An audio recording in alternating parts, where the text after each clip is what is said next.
The case for value destruction, and my colleague Pankaj joins in to talk about how one should be looking at the PFC-REC merger that the markets are not taking too kindly to. Right, if you just look at the PSU mergers, that is something which has happened in the last one and a half year. Let's first start with ONGC and HPCL. This was announced back in June 2017. Since then, the stock of ONGC is down 11%. The stock of HPCL is down 28%. So in the last 1 year, that is what has happened. In the financial space, you had Bank of Baroda, Dena Bank and Vijaya Bank. It was a three-way merger that we talk about. Now, BOB is down close to 20% since September 17, 2018, when this was announced. Post that, you had Vijaya Bank, which is also down close to 20%. Dena Bank, however, is on the flattish side. The news flow now going around have been reported widely is that what's happening with REC and PFC. Reports had earlier suggested REC may pick up a stake in PFC and the cabinet is likely to take this proposal. Whether this has gone through or not is something which is not yet made official, or maybe it's still work in progress. But on the back of that, in the last 2 days, REC is down about 15% in terms of a price move. At the same time, you have PFC also, which is down close to about 11 to 12%. So that's the verdict, or the uncertainty verdict, that the market has given so far.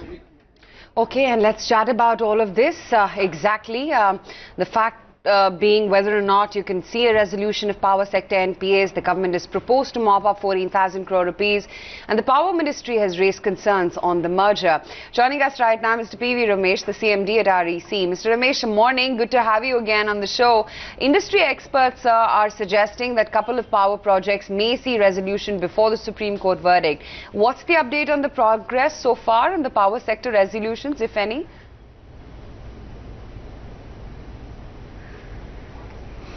A very good morning, and thanks for having me. And first, speaking for the stressed assets, I think that is small part of the power sector story.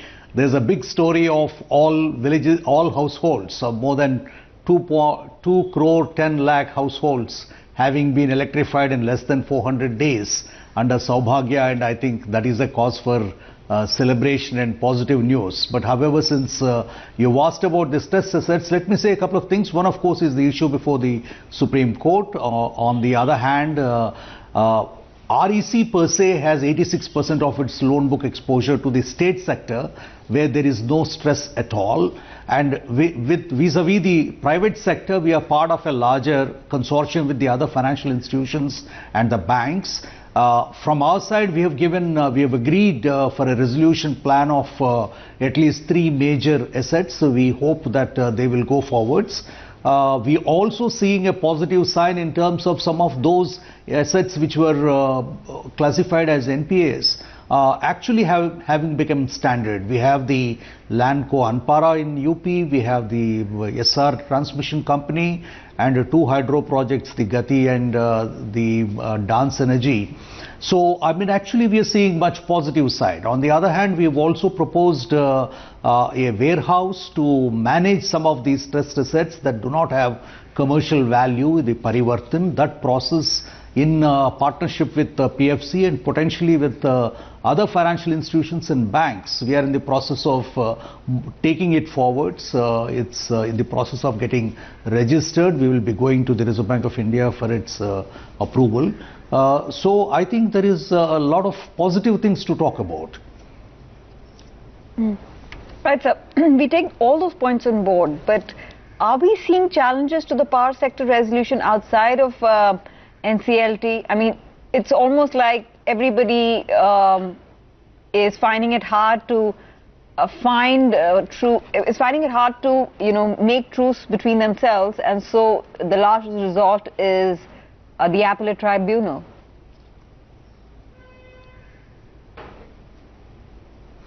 No, okay, let me say this. I mean, the power sector, of course, stands on a different footing because of the variables that are involved. The issue has been considered by a high-level empowered committee chaired by the highest civil servant, the cabinet secretary, and comprising of several senior officials, not only from the government but also from the banks and the financial institutions. Their report is before the Honorable Supreme Court of India, and this has suggested a number of policy and programmatic interventions, which I am sure will contribute to resolution on an accelerated mode.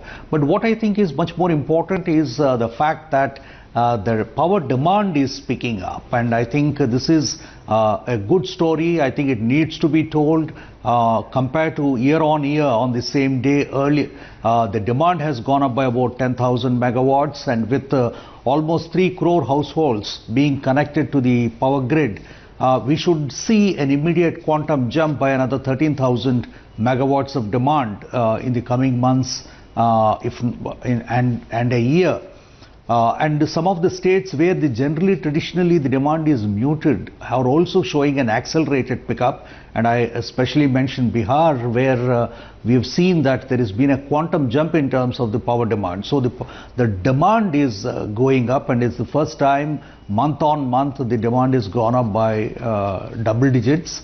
So I think these are very positive signs, and this should contribute to an accelerated resolution of those power assets that are under stress, either before NCLT or intra-NCLT.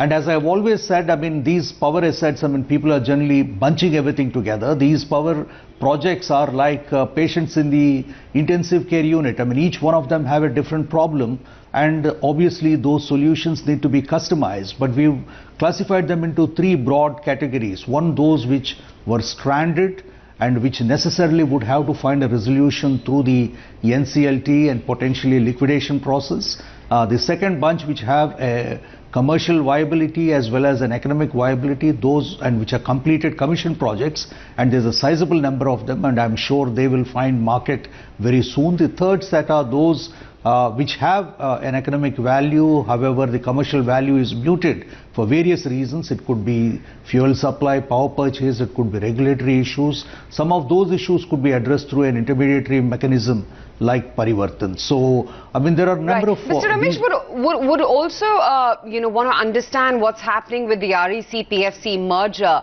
And would you say that a merger would be better versus REC acquiring PFC?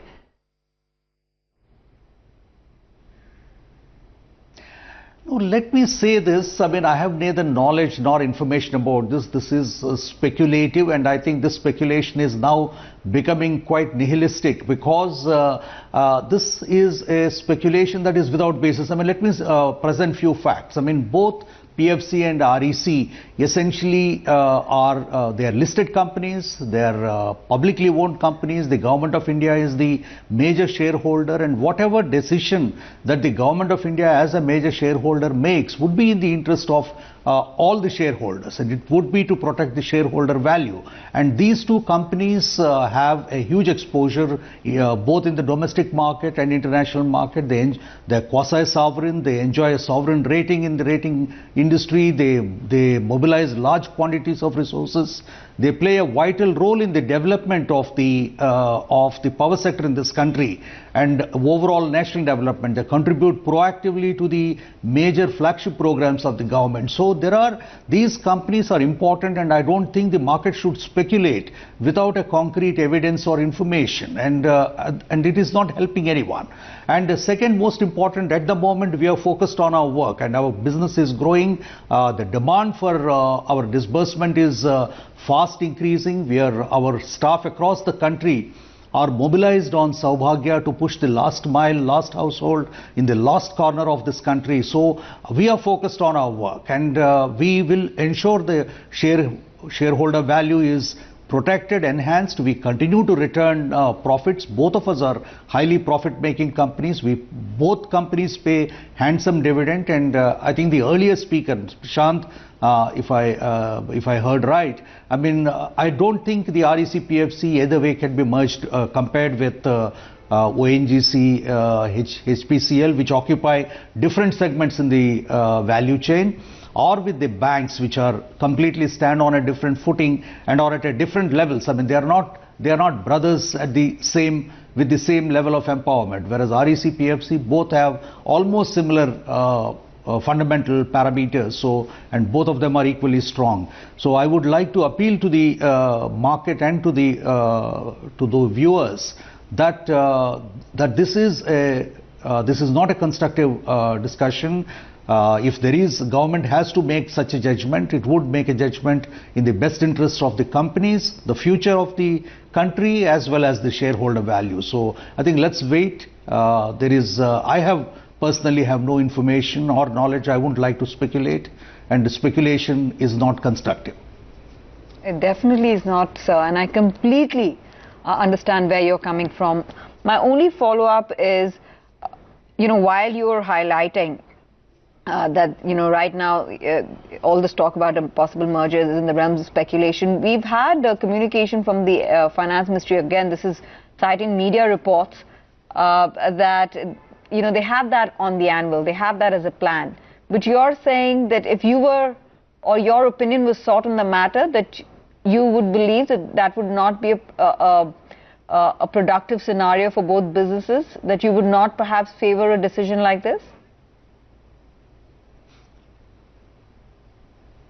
No, let me clarify this. I mean, I don't like to indulge in speculation. However, if there was to be an acquisition and if there was to be a merger, and I think this is perfectly in sync with the value that both of them will bring to the table. They occupy their templates. They occupy the same segment of the power value chain, and there are a lot of synergies that would harmonize and then orchestrate a much larger, much better, more efficient enterprise. I think both of them have a fairly robust managerial capacity and a strong asset base. So, I mean, this is not, that's what I wanted to say. The point I wanted to make is not that this is not comparable with the earlier things that were mentioned by the previous speaker, that is ONGC-HPCL. They occupy different segments in the value chain. And as far as the banks are concerned, I mean, it's Vijaya Bank, Dena Bank and the Bank of Baroda, they are not equals. They are at different levels. So obviously that gets reflected in their fundamentals. Whereas REC-PFC, we just the same similar fundamentals in financial fundamentals and the economic fundamentals. So we would become much stronger. So either way, whichever decision is made, and as and when the decision is made, it would be for the good of the companies, good of the country, and above all, good of the shareholders. And I'm very confident of that. I think we need to understand this clearly in this perspective, that this is not a speculative enterprise. The government's big, and which is as a major shareholder in both the companies. They would make a value judgment that would protect everyone's interests. Right. We wish you the very best, sir. Thanks very much for joining us for this candid discussion and answering our questions very patiently. Thank you, Madam.